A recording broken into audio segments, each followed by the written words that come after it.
see major forces shaping Asia over the next 10 years.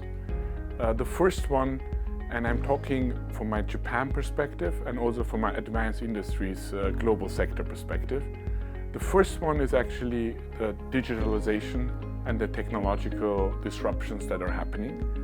And this is a change that will affect all companies and society, and will also impact suppliers, customers, and everyone. So that's number one in my opinion.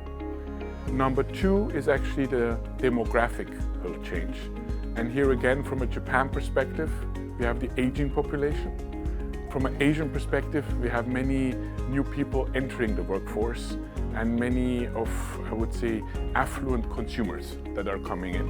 And this is going to be a big change and will shift markets and also will shift how you think about labor and usage and leverage of labor in your business. That's, I would say, is the second one.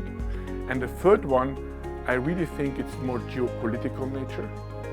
Historically, Asia has been very important, and if you look at GDP, it was always 1/3 of the world. And over the last hundreds of years, it became less. But now again, I think Asia will get its place.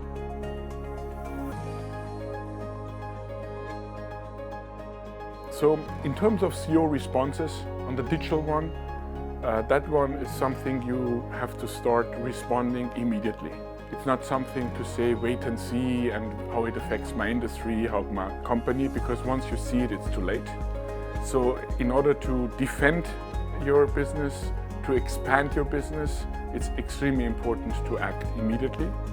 In order to act the right way, it's important to understand how the effect is going to be, in what parts of the value chain, what part of business model, what type of new ecosystems are required in order to be able to do the right steps. I see many CEOs doing a lot of things, but sometimes missing to doing the important steps. So therefore, understanding those priorities are extremely important. In terms of demographical change, that also requires a rethinking where your markets are and also where your markets are for recruitment, because that changes. And also in terms of vocational training and education of the people, that also poses, I would say, different challenges in order to cope with that, and has longer term implications that need to be acted immediately on. And then the third one, powerhouse Asia.